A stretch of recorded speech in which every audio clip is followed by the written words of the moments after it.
Hello बच्चों, कैसे हैं सभी। उम्मीद करता हूँ सभी स्वस्थ होंगे आप और आपके एग्ज़ाम की तैयारी अच्छी चल रही होगी। तो बच्चों, इस वीडियो में हम लोग macro economics unit 4 government budget and the economy, जो आपके एग्ज़ाम में 6 मार्क्स का रोल प्ले करती है, उस यूनिट के बारे में सारे इंपॉर्टेंट क्वेश्चन जो यहाँ से बनते हैं। और 101% अगर आपके एग्ज़ाम में क्वेश्चन आया तो इन्हीं क्वेश्चन में से आ जाएगा जो आज हम लोग यहाँ पर डिस्कस करेंगे। तो ये यूनिट 4 है। इससे पहले 3 वीडियो ऑलरेडी आ चुकी हैं जिसमें हमने 3 यूनिट मैक्रो इकोनॉमिक्स की डिस्कस की थी। तो मैक्रो इकोनॉमिक्स आपकी टोटल 5 यूनिट में बटी हुई है। तो ये 4th यूनिट हम इसमें डिस्कस कर रहे हैं। जो 3 यूनिट हैं वो आप चैनल पर प्लेलिस्ट में जाकर, प्लेलिस्ट सेक्शन में जाकर आप macro economics for 12th class unit इसको प्लेलिस्ट को ओपन करोगे तो उसके अंदर आपको ये तीनों वीडियो दिख जाएंगी। तो पहली वीडियो जिसमें नेशनल इनकम के बारे में डिस्कस किया, सारे इंपॉर्टेंट क्वेश्चन वहाँ पर डिस्कस किए। सेकंड वीडियो में मनी एंड बैंकिंग जो था वो आपका सेकंड यूनिट आपकी डिस्कस की गई। थर्ड यूनिट में एग्रीगेट डिमांड से रिलेटेड कॉन्सेप्ट क्लियर किए गए।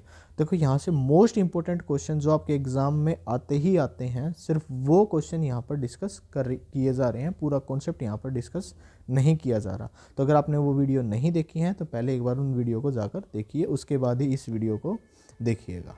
क्लियर? तो अपनी वीडियो की स्टार्टिंग करते हैं। तो इस वीडियो में बेसिकली हम लोग क्या पढ़ने वाले हैं, तो इस वीडियो में हम जो गवर्नमेंट बजट है उसके ऑब्जेक्टिव डिस्कस करेंगे, क्योंकि यहाँ से क्वेश्चन 101% आप लिख कर ले लो मेरे से, यहाँ से क्वेश्चन आपका एग्ज़ाम में आएगा ही आएगा। गवर्नमेंट बजट के क्या उद्देश्य हैं, क्यों गवर्नमेंट बजट बनाया जाता है, ये क्वेश्चन आता है। अब उद्देश्य पढ़ने से पहले, ऑब्जेक्टिव्स देखने से पहले हमें ये देखना पड़ता है कि भाई बजट में होता क्या क्या है। तो बजट का जो ये फ्लो चार्ट मैंने यहाँ पर जो बना रखा है, इस फ्लो चार्ट से क्वेश्चन आता है। क्या क्वेश्चन आता है, यहाँ से क्वेश्चन आ जाता है कि भाई बजट रिसिप्ट्स और कैपिटल रिसिप्ट्स होते क्या हैं, इनके बीच में डिफरेंस बता दो।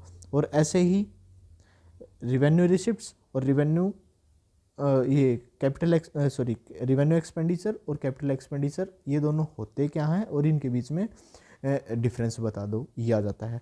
और यहीं से क्वेश्चन बन जाता है। तो मैं यहाँ पर लिख देता हूँ, सेकंड क्वेश्चन क्या होगा, रिवेन्यू रिसिप्ट्स और कैपिटल रिसिप्ट्स इसके बीच में डिफरेंस, या रिवेन्यू एक्सपेंडिचर और कैपिटल एक्सपेंडिचर इसके बीच में डिफरेंस आ जाता है। थर्ड क्वेश्चन आ जाता है कि भाई जो डेफिसिट होते हैं, घाटे होते हैं, वो अलग अलग तरह तरह के हम घाटे पढ़ेंगे, जिसमें revenue deficit, fiscal deficit, primary deficit, ये हम पढ़ेंगे। और उनके इम्प्लीकेशंस के प्रभाव क्या पड़ते हैं वो भी हम पढ़ेंगे। तो ये देखो, ये दो क्वेश्चन एक तरफ और ऑब्जेक्टिव वाला क्वेश्चन एक तरफ, यहाँ से तो छपेगा ही छपेगा। दूसरा, इनमें से कोई भी आ सकता है, ये सारे मोस्ट इंपॉर्टेंट है, लेकिन कौन सा आ जाए वो पता नहीं। क्या पता यहाँ से 2 आ जाएं, क्योंकि अलग अलग सेट आने हैं पेपर में। तो क्या पता आपके एक सेट में ये आ जाए, अगले सेट में इस यहाँ से क्वेश्चन आ जाए। तो ये सिर्फ और 101%, 1000% आप लिख लो, यही पेपर में छपे मिलेंगे। तो ज़्यादा समय बर्बाद न करते हुए वीडियो को स्टार्ट करते हैं, कॉन्सेप्ट को समझना स्टार्ट करते हैं। तो हम सबसे पहले एक बार देखते हैं कि भाई बजट होता क्या है। तो देखो दोस्तों, बजट में जो सरकार है वो अनुमान लगाती है कि हमारे पास कितना पैसा खर्च होगा, कि हमें कितना पैसा खर्च करना है, और जो हम खर्च कर रहे हैं पैसा, वो पैसा हमारे पास आएगा कहाँ कहाँ से, उसका सरकार क्या देती है, अनुमान लगाकर रिकॉर्ड देती है। सरकार बताती है कि भाई, अगर एग्जाम्पल के तौर पर अगर मानते हैं कि भाई सरकार ने रिकॉर्ड दिया कि भाई सरकार 1000 करोड़ रुपए खर्च करने वाली है। कितने करोड़? 1000 करोड़ अगर सरकार खर्च करेगी तो वो 1000 करोड़ आएंगे कहाँ से सरकार के पास, तो उसका भी तो सरकार को रिकॉर्ड देना पड़ेगा। तो जो 1000 करोड़ का एक्सपेंडिचर है, तो 1000 करोड़ की रिसिप्ट्स आएंगी कहाँ कहाँ से, तो उसका भी सरकार क्या देती है, अनुमान देती है, एस्टीमेट देती है, रिकॉर्ड देती है। अब देखो, सरकार के पास जो पैसा आता है उसको बेसिकली 2 कैटेगरी में बांटा गया। पहली कैटेगरी जो आ जाती है आपकी, वो आ जाती है रिवेन्यू रिसिप्ट्स, और दूसरी कैटेगरी आ गई आपकी कैपिटल रिसिप्ट्स। ऐसे ही जो सरकार का जो पैसा खर्च होता है उसको भी 2 कैटेगरी में बांटा हुआ है। एक है आपका रिवेन्यू एक्सपेंडिचर और दूसरा है आपका कैपिटल एक्सपेंडिचर। तो देखो, आपने यहाँ पर कैपिटल एक्सपेंडिचर और कैपिटल रिसिप्ट्स दिखा, और यहाँ पर क्या देखा, ये रिवेन्यू रिसिप्ट्स है और रिवेन्यू एक्सपेंडिचर है।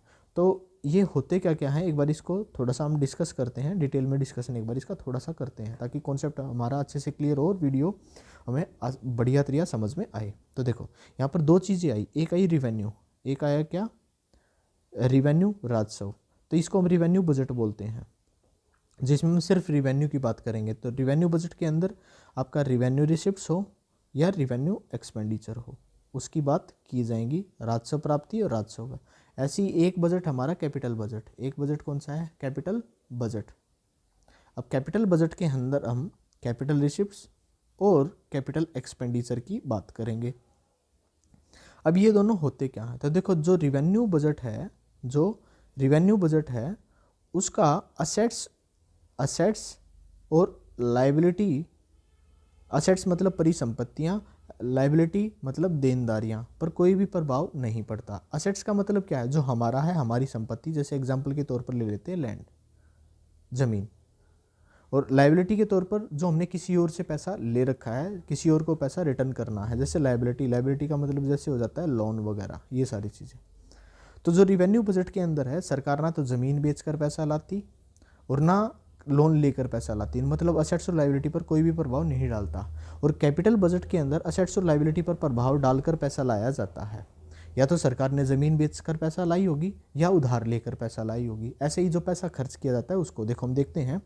अगर सरकार को पैसा लाना है, अगर सरकार के क्या करना है, पैसा लाना है, तो पैसा लाने के लिए सरकार क्या कर सकती है, असेट्स को बेच सकती है, असेट्स को बेच सकती है, कम कर सकती है, लेकिन असेट्स को कम नहीं करती। तो बगैर ज़मीन को बेचे पैसा लाया जाता है। तो जो ज़मीन को बेचकर पैसा लाया जाता है उसको हम क्या बोलते हैं, कैपिटल रिसिप्ट्स बोलते हैं, जिसमें ज़मीन बेचकर पैसा लाया गया है। तो यहाँ से देखो एक कॉन्सेप्ट ये बना कि वो रिसिप्ट्स जो सरकार की असेट्स को रिड्यूस नहीं करती वो कौन सी होगी, आपकी रिवेन्यू रिसिप्ट्स होगी। और वो रिसिप्ट्स जो सरकार की असेट्स को रिड्यूस करती है, परिसंपत्तियों को कम करती है, तो वो रिसिप्ट्स कौन सी होगी, कैपिटल रिसिप्ट्स होगी। क्लियर है। ऐसे ही सरकार के पास पैसा आना था, आने के लिए सरकार क्या कर सकती थी, लोन ले सकती थी। लोन लेते ही लाइबिलिटी क्या हो जाएंगी, बढ़ जाएंगी, लेकिन सरकार ने लोन नहीं लिया, फिर भी सरकार के पास पैसा आया, तो उस तरह की रिसिप्ट्स को हम क्या बोलते हैं, रिवेन्यू रिसिप्ट्स बोलते हैं। कि पैसा आया है लेकिन लोन नहीं लिया गया। अगर लोन लेकर अगर पैसा लाया गया होगा तो वो कौन सी रिसिप्ट्स होगी, तो वो होगी कैपिटल रिसिप्ट्स होगी। तो यहाँ से देखो एग्जाम पॉइंट से क्या क्वेश्चन बना कि वो रिसिप्ट्स जो सरकार की लाइबिलिटी को क्रिएट करे, लाइबिलिटी को बढ़ाए, तो वो कौन सी हो जाएगी कैपिटल रिसिप्ट्स। और जो लाइबिलिटी को नहीं बढ़ाती वो कौन सी हो जाएगी, रिवेन्यू रिसिप्ट्स। ऐसे ही अगर सरकार को पैसा खर्च करना है, पैसा खर्च करने के लिए सरकार क्या कर सकती है, ज़मीन को खरीद ले, ज़मीन परचेज कर ले, असेट्स परचेज कर लेगी, हो जाएगा खर्चा। तो अगर असेट्स परचेज करेगी तो असेट्स क्या हो जाएंगी, बढ़ जाएंगी। लेकिन रिवेन्यू बजट के अंदर सरकार कहती है मेरा पैसा खर्च तो हो रहा है लेकिन ज़मीन नहीं बढ़ रही, हम ज़मीन परचेज नहीं कर रहे, मतलब असेट्स नहीं बढ़ रही, फिर भी पैसा खर्च हो रहा है। वो होते क्या क्या, वो भी एग्जाम्पल से हम पढ़ेंगे। लेकिन जो ज़मीन खरीद कर अगर पैसा खर्चा किया गया होगा, उस खर्चे को हम क्या बोलेंगे, कैपिटल एक्सपेंडिचर बोलेंगे, जहाँ पर सरकार के लिए असेट्स क्या हो रही हैं, इंक्रीज हो रही हैं। दूसरा खर्चा, सरकार ने कभी लोन ले रखा था तो उसका लोन का पैसा वापस कर दिया, तो लोन का पैसा वापस करेंगे तो लाइबिलिटी क्या हो जाएंगी, कम हो जाएंगी। लेकिन रिवेन्यू बजट के अंदर सरकार पैसा खर्च तो कर रही है, उस खर्चे से सरकार की ना तो कोई असेट्स बढ़ती ना कोई लाइबिलिटी कम होती।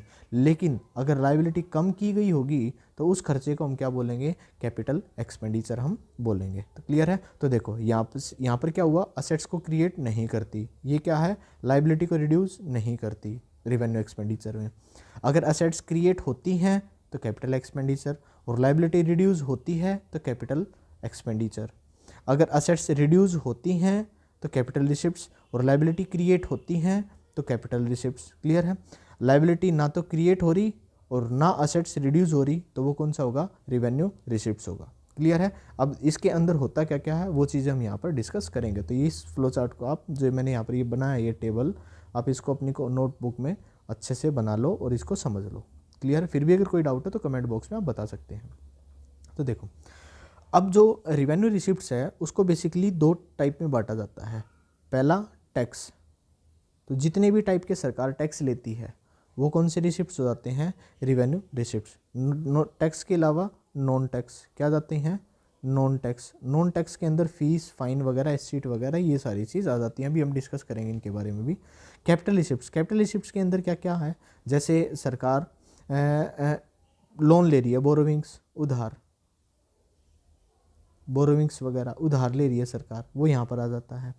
दूसरा, जैसे देखो आप किसी कंपनी में पैसा लगाते हो तो वो आपका इन्वेस्टमेंट है, लेकिन लगाया हुआ पैसा अगर आप वापस निकाल लेते हो तो एक तो पैसा लगाना इन्वेस्टमेंट, और लगाया हुआ पैसा वापस निकालना कंपनी से तो वो कहलाता है डिसइन्वेस्टमेंट, मतलब अपनी हिस्सेदारी को बेचना, डिसइन्वेस्टमेंट।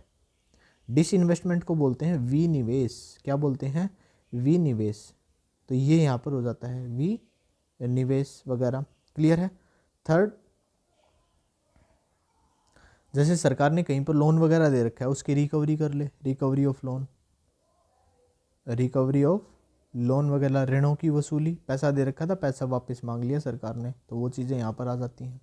ऐसे ही देखो, ये कौन सा है, कैपिटल रिसिप्ट्स कौन सी होगी, जो हमने अभी यहाँ पर नीचे पढ़ी थी। तो क्या थी कैपिटल रिसिप्ट्स के अंदर, जिसमें या तो सरकार की असेट्स कम होंगी या सरकार की लायबिलिटी बढ़ेंगी, उस तरीके से पैसा आ रहा है। और रिवेन्यू रिसिप्ट्स कौन सी हैं, तो रिवेन्यू रिसिप्ट्स वो रिसिप्ट्स हैं जो सरकार की असेट्स को रिड्यूस नहीं होने देती और ना सरकार की लायबिलिटी को क्रिएट होने देती। क्लियर है? ये जो चीज़ें हमने अभी यहाँ पर पढ़ी थी। अब ऐसे ही रिवेन्यू एक्सपेंडिचर और कैपिटल एक्सपेंडिचर होते क्या हैं, उसको हम देखते हैं।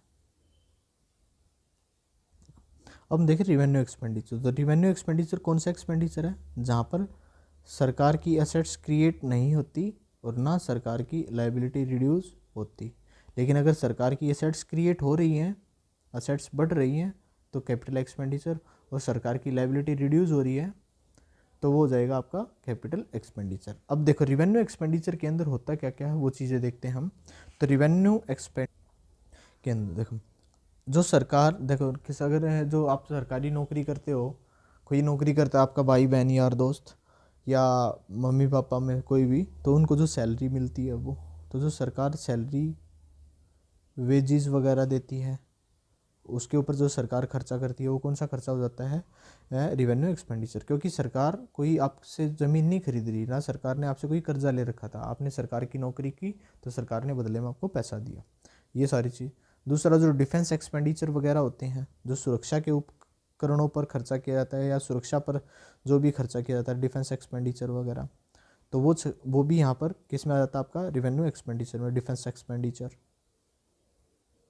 आपने किसी से पैसा लोन लिया था, लोन लेकर आप वापस ब्याज दे रहे हो, तो ब्याज देने से प्रिंसिपल अमाउंट कम नहीं होता, तो ब्याज का पैसा देने से लायबिलिटी कम नहीं होती, तो पेमेंट ऑफ इंटरेस्ट का खर्चा कौन सा हो जाता है आपका, पेमेंट ऑफ इंटरेस्ट, ब्याज का भुगतान, तो वो आपका रिवेन्यू एक्सपेंडिचर।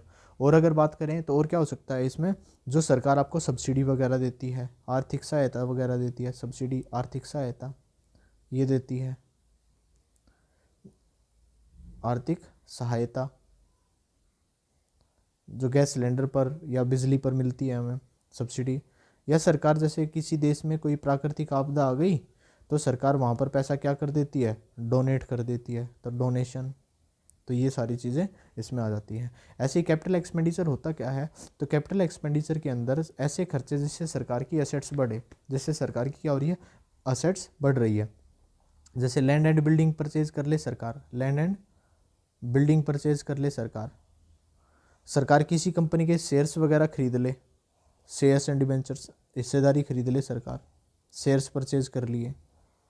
सरकार कहीं पर कोई प्लांट लगा दे, प्लांट या कोई मशीनरी लगा दे, प्लांट एंड मशीनरी है ना, कोई नई फैक्ट्री या नया वो लॉन्च कर दे सरकार, कोई, एक मिनट, प्लांट एंड मशीनरी, तो कोई प्लांट एंड मशीनरी वगैरह सरकार लगा दे, या सरकार किसी को लोन दे दे, तो लोन टू स्टेट गवर्नमेंट या किसी भी बाहरी देश को सरकार जो लोन दे वगैरह दे सकती है, तो वो सारी चीज़ आपकी किस में आ जाती हैं, आपकी कैपिटल एक्सपेंडिचर में आ जाती हैं।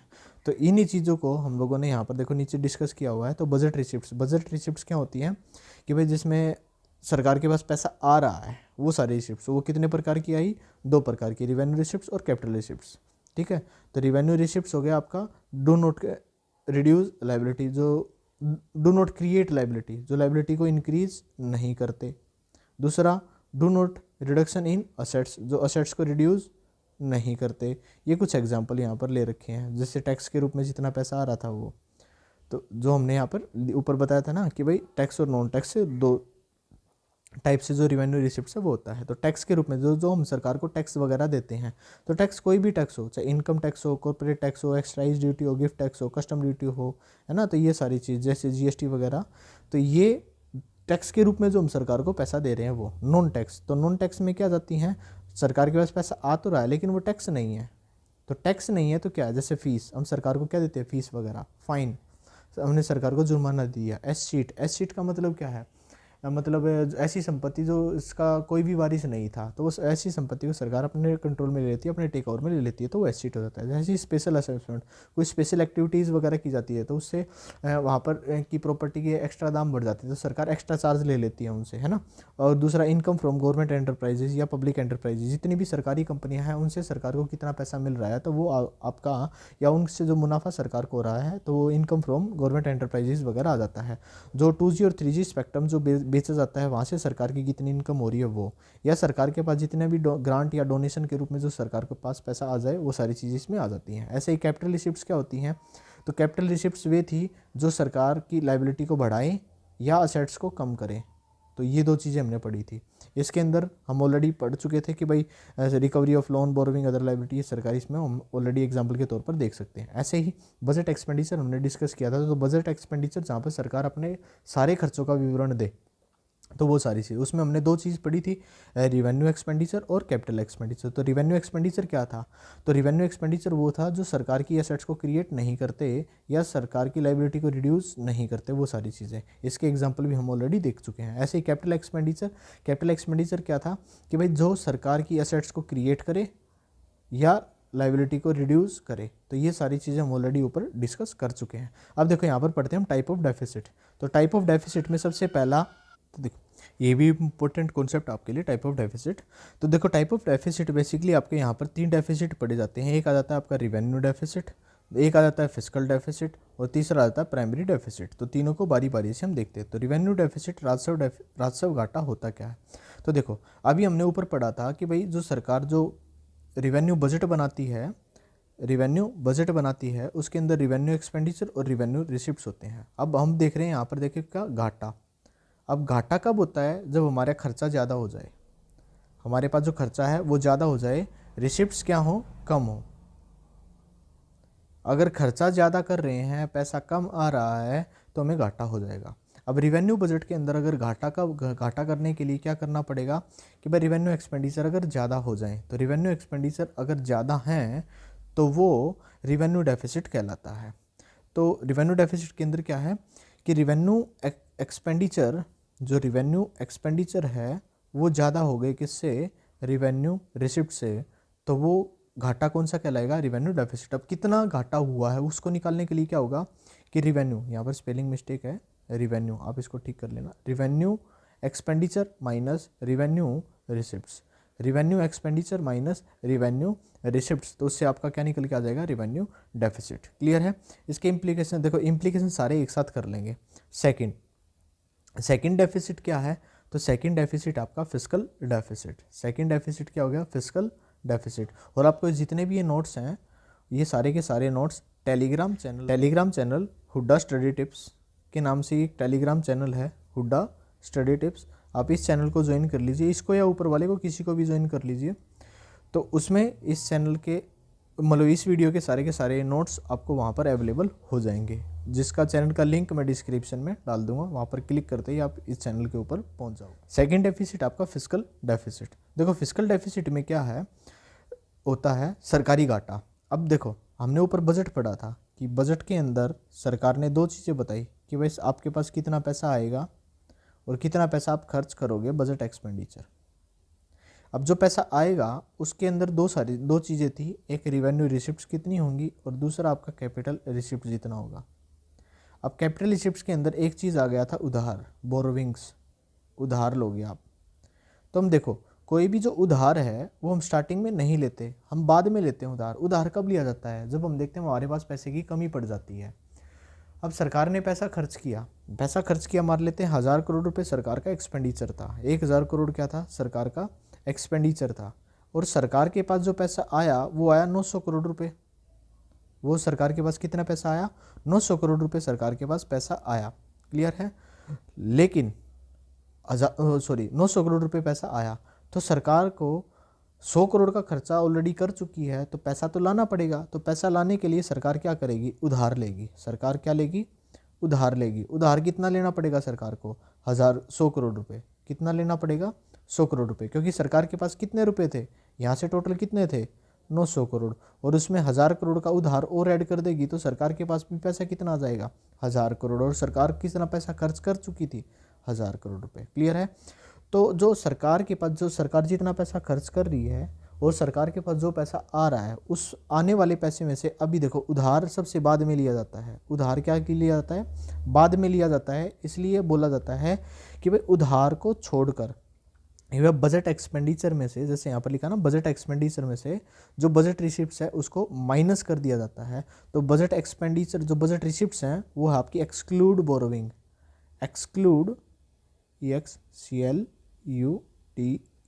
बोरोविंग। उधार को छोड़कर जितनी बजट प्राप्तियां हैं वो माइनस कर सकते हो आप। और हम कह सकते हैं जो फिस्कल डेफिसिट होता है वो अपने आप में किसके बराबर होता है, जितना सरकार ने उधार लिया है। तो आप लिख सकते हो fiscal deficit is equal to borrowings. तो जो सरकार पैसा उधार ले रही है वही सरकारी घाटा है, वही फिस्कल डेफिसिट है। तो budget expenditure minus budget receipts, budget receipts के अंदर क्या आ जाएगा, एक्सक्लूड बोरोविंग, उधार को छोड़कर, एक्सक्लूड बोरोविंग, क्लियर। चलो, तो फिस्कल डेफिसिट किसके बराबर होता है, बोरोविंग्स के। या दूसरे तरीके से निकालना हो तो बजट एक्सपेंडिचर में से हम क्या माइनस कर सकते हैं, बजट रिसिप्ट्स। और बजट रिसिप्ट्स के अंदर क्या इंक्लूड नहीं करना, उधार भी इंक्लूड नहीं करना, क्योंकि उधार उतना ही लेंगे जितना सरकार को घाटा हुआ होगा। तो उधार को छोड़कर जितनी बजट रिसिप्ट्स हैं वो माइनस कर दो, किस में से, बजट एक्सपेंडिचर में से, तो वो फिस्कल डेफिसिट आ जाएगा। अगला जो डेफिसिट है ये इम्प्लीकेशन बाद में डिस्कस करेंगे। तो प्राइमरी डेफिसिट वो क्या है, प्राइमरी डेफिसिट, प्राथमिक घाटा। अब सरकार को एक्चुअल में कितना घाटा हुआ है वो सरकार निकालती है। तो सरकार कहती है कि वो हमें फिस्कल डेफिसिट कितना हुआ, जो उतने फिस्कल डेफिसिट में से हम पेमेंट ऑफ इंटरेस्ट या इंटरेस्ट पेमेंट माइनस कर दें। अब पेमेंट ऑफ इंटरेस्ट कब किया जाता है, जब हमने देखो पिछले साल जो उधार लिया था उसका ब्याज इस साल देना पड़ेगा। तो लास्ट ईयर की जो बोरोविंग्स थी उसकी वजह से सरकार का एक खर्चा बढ़ जाता है जिसको हम पेमेंट ऑफ इंटरेस्ट बोलते हैं, ब्याज का खर्चा बोलते हैं। तो सरकार क्या करती है, कहती है कि भाई हमारा इस साल का जो घाटा है ना, उस घाटे में से ब्याज का खर्चा हटाकर देखो कि हमें कितना घाटा हुआ है, हम क्या काम कर रहे हैं, कि क्या हमारा सारा का सारा घाटा ब्याज की वजह से है या हम एक्सपेंडिचर ही इतना ज़्यादा कर रहे हैं कि हमें घाटा होता जा रहा है। तो उसके लिए सरकार क्या करती है कि सरकार अपने फिस्कल डेफिसिट में से payment of interest payment minus कर देती है। इसी चीज़ को हम लिख सकते हैं, ये भी लिख सकते हैं कि बोरोविंग्स माइनस इंटरेस्ट पेमेंट। इससे भी हमारा क्या निकल के आ जाएगा, प्राइमरी डेफिसिट, क्लियर है। तो ये तीन घाटे थे हमारे, revenue deficit, revenue expenditure minus capital receipts, revenue expenditure minus revenue receipts. Second deficit पड़ा हमने फिस्कल डेफिसिट, जो कि अपने आप में बोरोविंग के बराबर है। तो fiscal deficit is equal to borrowing. और आपका और दूसरे तरीके से इसको निकाल सकते हैं कि budget expenditure minus budget receipts, और बजट रिसिप्ट्स के ब्रैकेट में लिख लेना एक्सक्लूड बोरोविंग। उधार को छोड़कर जितनी बजट रिसिप्ट्स हैं उसको माइनस कर दो बजट एक्सपेंडिचर में से।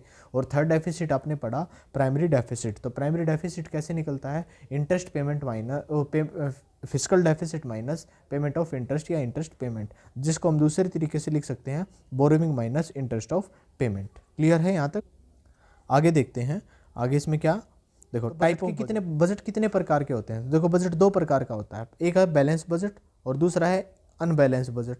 तो बैलेंस का मतलब क्या है, बैलेंस बजट सरकार जितना कह रही थी उतना ही पैसा खर्च कर रही है, मतलब सरकार के पास जो बजट एक्सपेंडिचर है और जो बजट रिसिप्ट्स हैं वे दोनों बराबर हैं, मतलब सरकार ने जितना कहा उतना ही पैसा खर्च किया, तो बैलेंस बजट बना रही है। सरकार को एक भी पैसा उधार नहीं लेना पड़ा।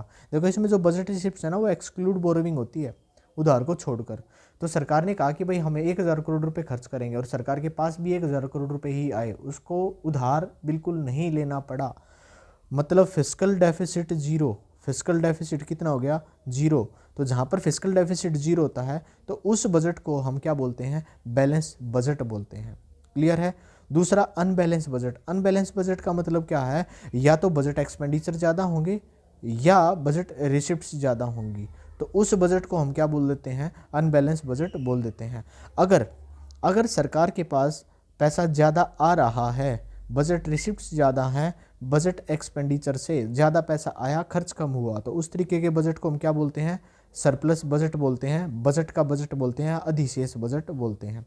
सेकंड है डेफिसिट बजट। तो डेफिसिट बजट वो बजट होता है जिसमें सरकार घाटा हो जाता है, सरकार को बजट का एक्सपेंडिचर ज़्यादा हो जाता है उसके रिसिप्ट से, तो उस बजट को हम क्या बोलते हैं, डेफिसिट बजट बोलते हैं। क्लियर है।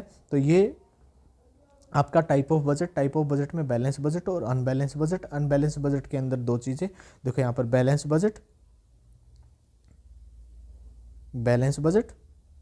और अनबैलेंस बजट।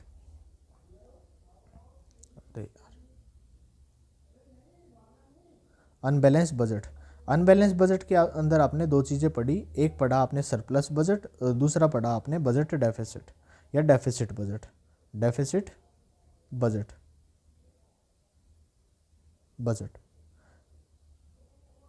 बेसिकली खेल बजट एक्सपेंडिचर और बजट रिसिप्ट्स का ही है। अगर बजट एक्सपेंडिचर और बजट रिसिप्ट्स दोनों बराबर हैं तो बैलेंस बजट। सरप्लस बजट कब होगा, जब खर्चा कम हो, रिसिप्ट्स ज़्यादा हो। डेफिसिट कब होगा, जब खर्चा ज़्यादा हो, रिसिप्ट्स कम हो। क्लियर है। तो ये आपका ये डेफिसिट और बैलेंस बजट, और अनबैलेंस बजट में सरप्लस बजट, डेफिसिट और बैलेंस बजट आपका ये था। क्लियर है। अब देखते हैं हम सरकार बजट क्यों बनाती है। सरकार बजट क्यों बनाती है, बजट का मेन उद्देश्य क्या होता है। तो बजट का सबसे पहला मेन उद्देश्य देखो, इनमें से क्या करता है एग्जामिनर, पहले क्या करता था, कोई भी ये जो है सॉरी, जो ऑब्जेक्टिव है वो पहले दे देता था, ये बोल देता था कि भाई कोई भी दो ऑब्जेक्टिव एक्सप्लेन कर दो।